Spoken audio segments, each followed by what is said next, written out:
الحمد لله رب العالمين، والصلاة والسلام والتكريم والتعظيم على سيدنا محمد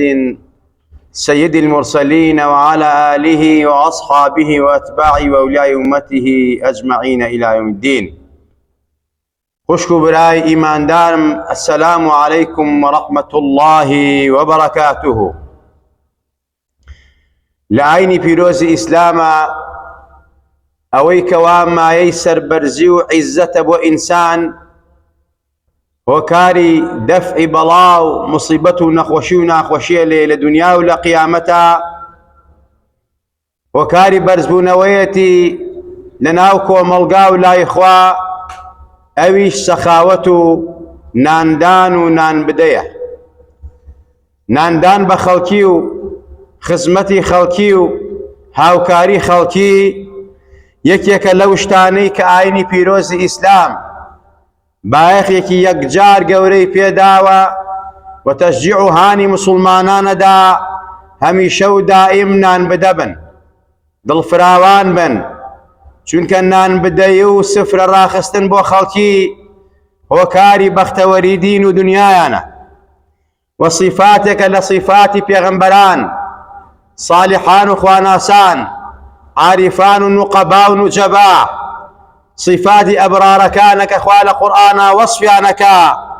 إن الأبرار يشربون من كأس كان مزاجها كافورا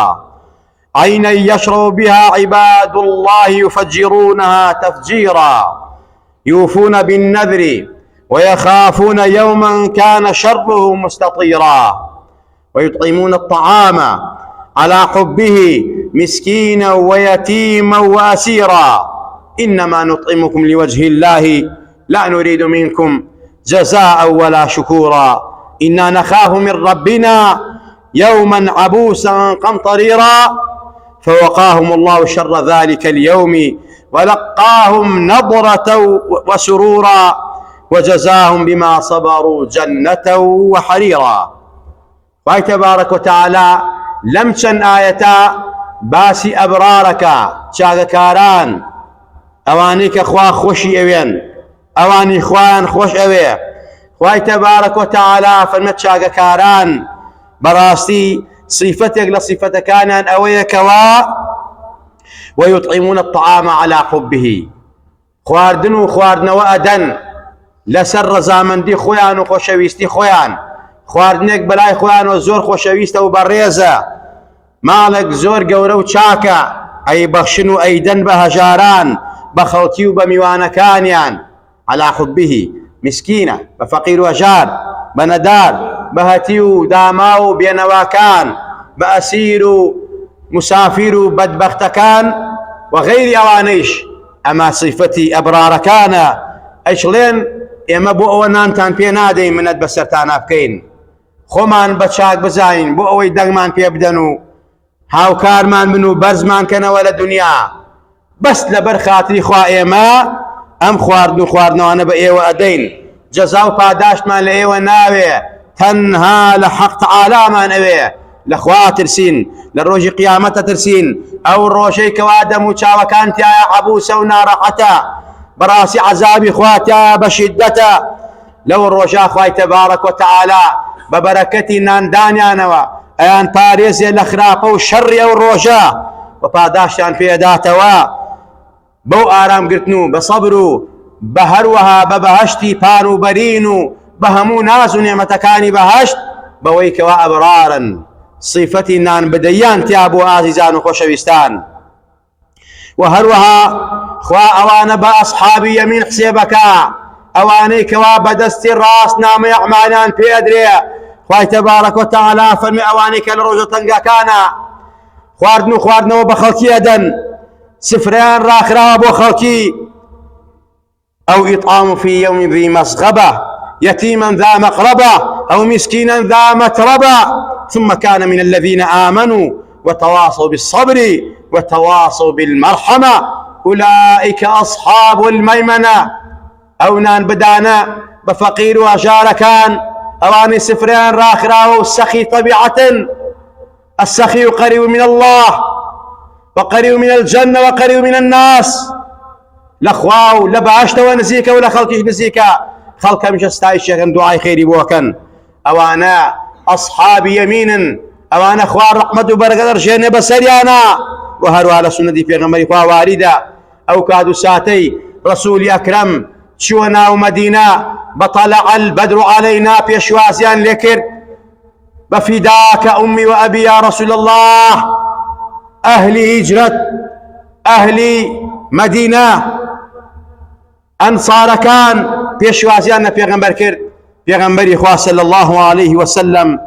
مش دو مزجينيجي بيدان رينمونيجي كردن فرمي أي خلقنا أقادار بن لو أنا عبد الله كري سلام كحبري جو لقى كان بو دعاء مسلمان بو بمكار جواني رسول الله صلى الله عليه وسلم فرمي أطعموا الطعام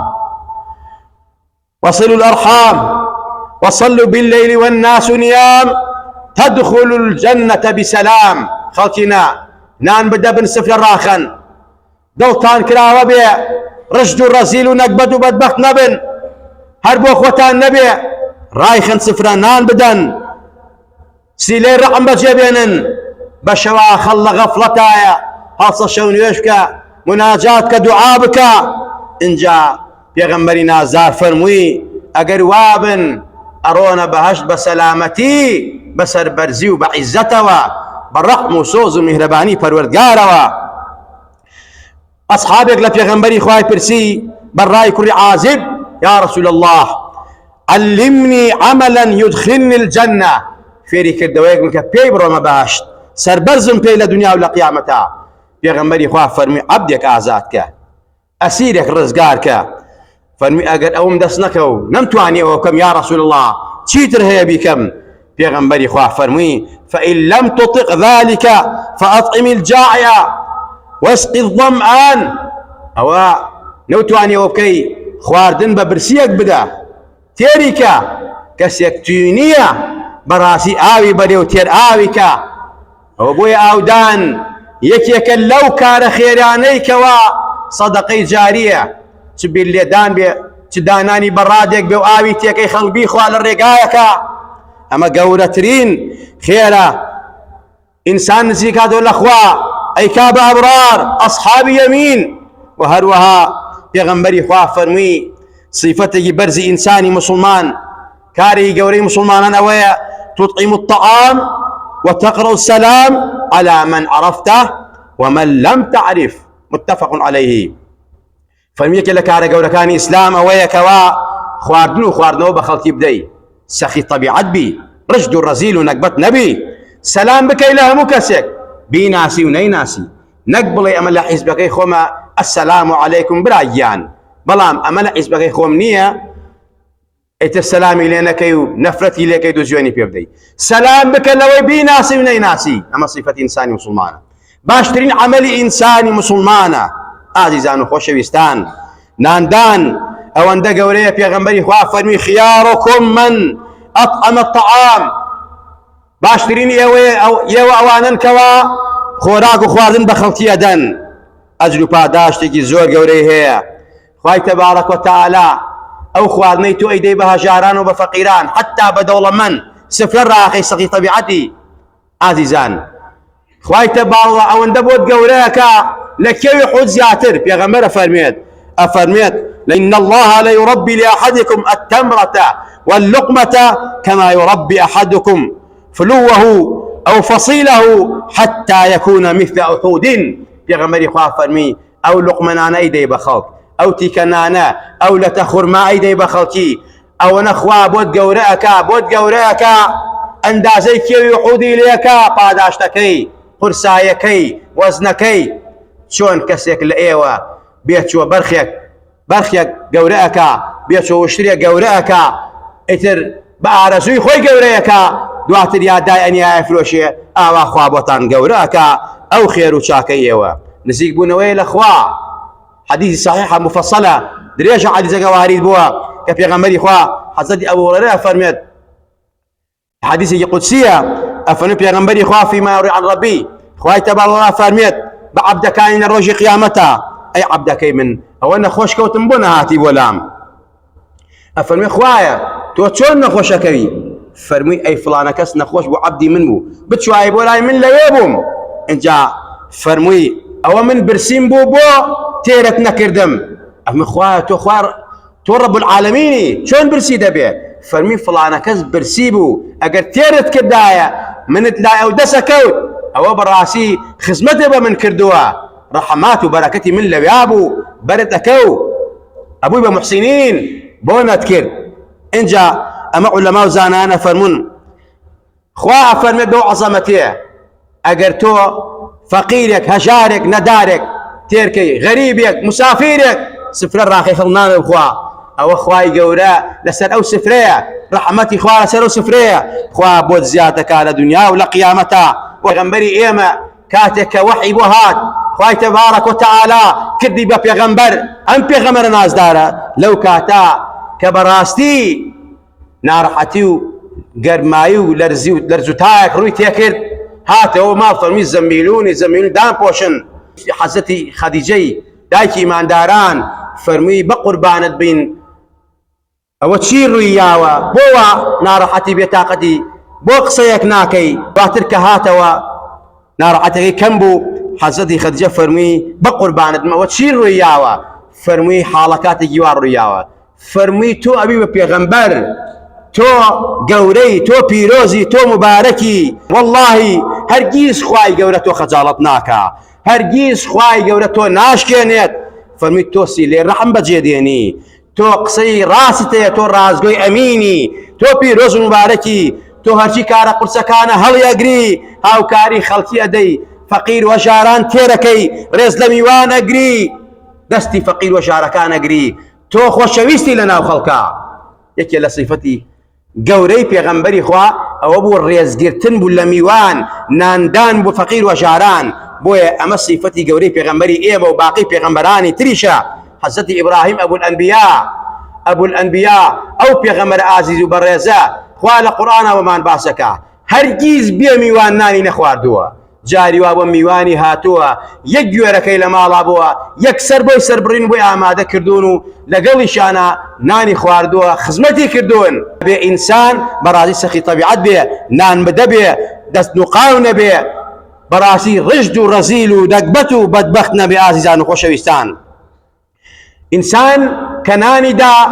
لە ئەهوال و ناڕەحەتی دنیا و قیامەت ڕزگارێ بێ پێغەمبەری خوا فەرمێت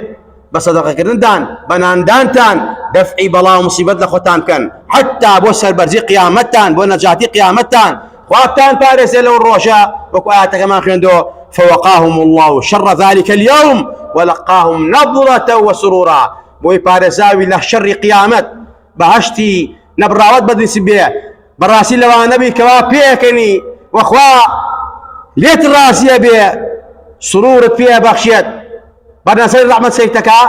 نان بدە بە دەست و قاومە بە و هەروەها ئازیزان و خۆشەویستان پێغەمبەری خوا هەڕەشەی توندیشی لەوانە کردووە کە خۆیان تێرن و بەڵام دەر و دراوسیان برسیە فەرمێت والله ما ئەمەنە بی من بات شبعانا وجاره جائع إلى جنبه وهو يعلم به والله إيمان دارني وإيمان دارني أهل إيماني ومسلماني أوي خوي تيرو توغ بيه درو دراوسيكي برسي بيه قرب سر أو دولة مناني كواهيان ودستات دارن شوار دوركيان برسي وتيونين فقير ندارن منكوب هجارن شاك أزانو ليان نابرسي بدميان ونيار كوية كاتوا والله بيغمبر أفرمي إيمان دارني بۆیە ئازیزان و خۆشەویستان ناندان ئاودان خزمەتکردنی خەڵکی میوان ڕێبوار هەژار سیفەتی بەرزی پێغەمبەران و سالیحان و خواناسان و نوجەوا و نوقەبایە نەک بەس بۆ ئینسان حتا هەموو خاوەن جەرگێک هەموو خاوەن نەفسێک هەموو خاوەن قەلبێک پێغەمبەری خوا فەرمێت بەڕاستی خێر و سەدەقەی لەسەرمانە خزمەتی لەسەرمانە ئافرەتێک ئاوی دا بە سەگێک ئافرەتێکی فاحیشە دوو لە ڕووی جەنابتان خوا لەبەر ئەو ئاودانە لێی خۆش بوو ئازیزان و خۆشەویستان بەسەی و ڕەحمەتی پێ ئاوی پێدا ئاو و هەروەها پێغەمبەری خوا فی کولی ذاتی کەبەدین ئەجرا هەموو خاوەن جەرگێک و هەموو خاوەن نەفسێک ئەجر و پاداش هەیە ئەو نان و ئاوەی تۆ دروستەکەی لە ماڵە مەی ڕێژە و مەیکە ناو تەنەکەی خۆڵەکە بیکە سەر شتێک و لە شوێنێکا داینێ با تەیر و توور و چۆلەکە لێی بخۆن چونکە بەڕاستی پێغەمبەر ئەفەرمێت ئەوانە تۆ پیانە دەی لێ ئەخوەن دوعای خێرت بۆکەن بەشداری لە ژیانی ئەوانە لە سوبحان الله و تەسبیحاتی ئەوانە چونکە ئەوانی ئەهلی تەسبیحاتن ئازیزان و خۆشەویستان لسردمي حسد عمري كوري عبد العزيز رصاور عمدي خواي لسربي لكاتي سرماو سولي زورا اي فنو برو نصر شاخ كان خوتان قينا شاخ كان دانا يلا برن هاو برن بيدن بحيواناتو فلوركان بالندكان بانمرن لبرسا شنك حق ما فيان لسر معنا اما اسلام بيامي رسول الله بيامي قرآن مولودي رسول اكرم صلى الله عليه وسلم براستي او نانداني تيايا اتكابرايك نفر خوي بيدا يا بس النفرك ودعوتك سازكن خلقي مسلمان ايمان دار ريبوار غريب همو كسك لي اخوا ام ناندانا ماي محبته ماي عزته ماي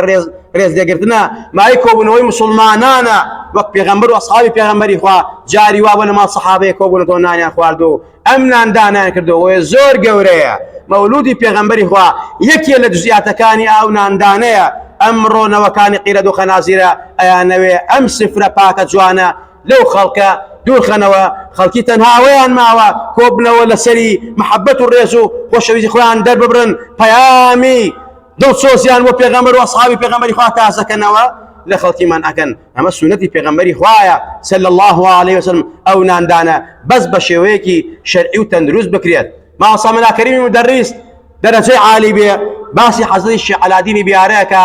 يا ربي درجة عالي وقدس الله سره وأفرميت لسدمي جرانيكا لدوروي إيرانا نانواي دانا بور ريبوار بس بوي كوار ريبوار بينانو بيعاونا بي عارفان وخواناسان أمان بيغمبرو أصحاب كانوا ورقرتوا چونك ناندانا ما عزة سربرزي خلقي عزيزان وخوشويستان حضرتي شيخ عبد القادر جيلاني ليه برسنت بچی گشتی بم مرتبه برزا اوالای خوا برز و رز دار بوی فرمی بناندان نان بخلق دا او بخلق دا خدمتی خلقی مکر عزیزان و خوشویستان حضرت الشيخ عمري بياره فرمي هر کسی که ویلای خوا برز بی هر کسی ویلای خلق برز بی بانان بخلقی بدا ناندان ماي دين وعزة انساننا دنيا والقيامتا وبويا براسي هميشه ودائم لو كان شان لو انا شيخي سرازدين الدوم حصدي شاه عثماني سرازدين الدوم لهركي ابو سفري راخراوه فقير وجار ندار الريبوار ودولة فقير لسربوا نفس لا ولا ديني لا ايماني اسطنبولي تركيا باشترين شاهد حاله لسري لكادي كوروي ام ملته وباقي ملتانا برولات هندران اوروبا كتجيقوا مكاني النبو لسر سفري او ذات ناني انا اخوار انا اخوار خزمت دكران دواتر اسون بو اوروبا اگر او ذات اخوار لو داي ننايو خزمتي او خلقي نكدا لا لو خلق افوتا لروي دين ولا روي اخلاق لهمور ريكوا بلام خواي تبارك وتعالى او ذاتي كذوب سبب يستج لا يزال بردوام سفريها الراخراوه اما وصيته توصيي بيغمبري خواو باو بابيريتي استش بياري شريفه باشترين بلغي لسروي استج لا يزال بردوام لصدفقي وطالب علم كم تريتيانيه روشاني تر تندين فقير وجار ندار منكوب لايراني وعراقي وباقي شونا كان تر لو شونا براسي نانا خون خون خصمتكين نلا ديني انا برسيه نلا اخلاقي انا برسيه نلا وابتن توسمي لتيجي زبانك يا لله وفي الله اما منهجي الراس تقيني بيغمبري خوا اصحابي بيغمبري خوا حزتي كاق عمي سليماني كلام شارع استجب بردوامي برا ديوخانكي ونانداني بفقير وجاران روشانا هزاران كس لو مطمنا انا اخوا مولانا خالدي نقش مدينة مشارع استج خانقاكي براسي روشانا نان بخلق دا ام ناندانا صفتي برزي بيغمبري خواو اصحابي بيغمبري خواو وهروا عارفان وخواناسانا بويا ناندن بخلقي ما عزته سربرزيتانا دفع بلا ومصيبة لخوتان والو من داوتان باش داريب كان لو كورو مناسباني كوان نانداني تيايا بو خلقو بو مسلمانان بو ايمان داران بو اوي خوا بكاتم معي خير وخوشي خوتو مالو من دالو بيغمبري خوا ريزي لحاتمي طي لبر شي لبر سخاوتكي اي فرمو او بياوا بلا كافر بوا بلام خوشم اوي ريزي ليقرم لبر صفتي برزي سخاوتي سخاوت ناندان نجابته حرمته كرامته الريزه خوای گەورە لە هەموو لایەکمان ڕازی بێ، خوا لە هەموو لایەکمان خۆش بێ، خوا عاقیبەتمان لە خێر بێڕی، خوای لە دەپاڕێنەوە بە ئیسمی عەزەمی خۆت یا ربی، خوای لە خۆمان و باوکو دایکمان ڕازی بە، لە خۆمان و باوکو دایکمان خۆش بە، یا ربی خوای تەوفیقمان بی ئەهلی طاعت بین، ئەهلی عیبادەت بین، ئەهلی ئطعام و طعام بین، پەروەردگارە لە دەپاڕێنەوە عاقیبەت خێرمان کەی، بە ئیمانەوەمان ژێنەوەمان بەنەوە زیندوومان کەرەوە، لە دەرد و بەڵاو نەخۆشی و ناخۆشی خۆمان و ئاڵۆنداڵمان پارێزاوکە، خوای وڵاتمان پارێزاوکە لە هەموو قەیران و فیتنە و ناڕەحەتیەکان، لە هەموو ئاژاوەکان، خوای لە دەپاڕێنەوە هەر بەڵا و مصیبەتێک بەسەر وڵاتمانەوە خوای لای بێ لەسەرمان، هەر بەڵا و مصیبەتێک بەسەر جیهانی ئیسلامی وەیە، بەتابەت ئەهلی غەزە و فەلەستین، ئەو خەڵکە داماوە فەقیر و ئەژارە کە تەنها تاوانیان ئەوەیە کەوا ئەڵێن الله ڕەبونا، الله خوامانە، خاک و وڵاتیان داگیرەکرێ، لە ناوە برێ دەکوژرێن، سووت ماگەکرێن، خوایە فریایان کەوی، خوایە فریایان کەوی، خوایە جوولەکە و ئەتباعی جوولەکە، گاور و جوولەکە بەرونە لە گیانی مسلمانان بە هەموو شێوازێک بە مادە و بە ئەسکەریان لە وڵاتی مسلمان ئەدەن، وڵاتی مسلمان سووت ماکەن، خوایە لێیان قبوڵ دەکەی، خوایە جێژ و جاشیان لەناوبەری، خوایە تەدمیری حەیاتیان کەی، ترس و پێم خەیتە دڵیانەوە، خوایە مسلمانانی کورد و مسلمانانی عالم بەتایبەت غەزە و فەلەستین یا ربی خوایە لە هەموو نەهامەتەکان ڕزگارکە، خوایە ئێمەش ئەو دەر و دراوسیانەی کەوا بەزەیان پێمانە ناتەوە سووتماکی وڵاتمانەکەن، وڵاتمان لەناوبەن، داگیرمانەکەن، خوایە سووتماکیان کەی، خوایە جێژ و جاشیان لەناوبەری، خوایە ئەوەی کەوا دژی ئەم میلەتەیە، خوایە ئەوەی ئەم میلەتە بەرەو قەیرانی فەساد دەبا، فەسادی عەقیدەیی، فەسادی ئەخلاقی، فەسادی ئابووری، خوایە لێی قبوڵ نەکەی یا ربی، خوایە گیان حاکمی عادل و دادپەروەر و چاکمان بۆ بنێرەی، دڵسۆزی دین و ئەخلاقمان هەیە، دڵسۆزی وڵات و نیشتیمانمان بێ، حاکمێک بێت دوژمن بەم میلەتە نەبێ، ئەم میلەتە برسی نەکا، ئەم میلەتە توینی نەکا، نان بڕاوی نەکا، بەسەی بم میلەتا بێتەوە، نەخۆی و خانەوادەی تێر بوون و میلەت برسی و داماو بێ یا ربی، خوایە ئەم ناڕەحەتی و جەرگ سووتانی میلەت و برسێتی میلەتە لە زاڵم و ستەمکارانی ئەم میلەتە قبوڵ نەکەی یا ربی، خوایە ئەوەی دژ بە میلەتەیە خوایە لێ قبوڵ نەکەی، ئەوەی ئەم میلەتەی ئاوا فەقیر و هەژار و داماو کردووە خوایە لێ قبوڵ نەکەی، خوایە دەسەڵاتی هێزی یا ربی، خوایە قوی تێک بشکێنی بەسەریەکە، ئەوەی پشتیوانیانە، ئەوەی لەگەڵیانایە، ئەوەی یارمەتیەریانە، خوایە پشتی ئەوانەی بشکێنی، ئەوانەی لە ناوبەری پەروەردگارە کە پشتی زاڵ مەگرێت، خوایە میلەتی کورد میلەتێکی مسلمانە، میلەتێکی ئیماندارە، خوایە باوەڕمان بە تۆ هەیە، ئیمانمان بە پێغەمبەر هەیە، خوایە بەو ئیمان و دینەی خۆمانمان لەگەڵا بکەی، خوایە دڵسۆزی ئەم دینەین، دڵسۆزی ئەم پەیامەین، خوایە عاقیبەت خێرمان کە، خوایە عاقیبەت خێرمان کە، خوایە لەگەڵ کەسانین، لەگەڵ هیچ بەرنامەیەکانین، لەگەڵ هیچ درۆ دەلەسەیەکانین، لەگەڵ هیچ بانگەشەیەکانین، تەنها لەگەڵ تۆ بەرنامەی توین، بەس دەنگ بە تۆ دەین، پشتیوانی تۆین، لەگەڵ توین، تۆ پشتیوانمانی، تۆ هاوکارمانی، خوایە فریامان کەوە، خوایە فریامان کەوە، خوایە لە هەموو درۆ دەلەسە و بانگەشە بەتاڵەکان پارێزراومان کە. آمين آمين. أقول قولي هذا وأستغفر الله لي ولكم ولسائر المسلمين.